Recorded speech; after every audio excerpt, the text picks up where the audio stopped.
বেঁধে। হ্যাঁ মা, আসছেন? ঠিক আছে, তাহলে তুমি খাওয়া শেষ করে আমাকে ফোন দাও, আমি ওয়েট করছি। একদম ফোন রাখবা না, তুমি লাইনেই থাকবা। তোমাকে লাইনে রেখে আমি খাবার খাবো। আমি লাইনে আছি, তুমি খেয়ে নাও। ঠিক আছে, ফোন কিন্তু রাখবা না। নিজের হাতে তো এখনো খাস দুদিন পরে যখন বিয়ে হয়ে শ্বশুর বাড়ি চলে যাবি তখন কি করবি? তখন মায়ের মতো আদর করে তোকে খাওয়াবে কে? কে আবার?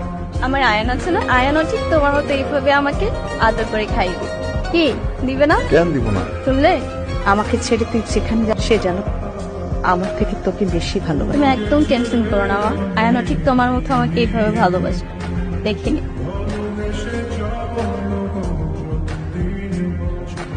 হ্যালো, আসসালামু আলাইকুম। ভালো আছেন? ওয়ালাইকুম আসসালাম ভাইজান, ভালো আছি। আপনি ভালো আছেন? আয়ান বাবা কেমন আছে? জি, আমি ভালো আছি, আয়ানও ভালো আছে। আমি আসলে একটা জরুরি কথা বলার জন্য আপনাকে ফোন দিয়েছি।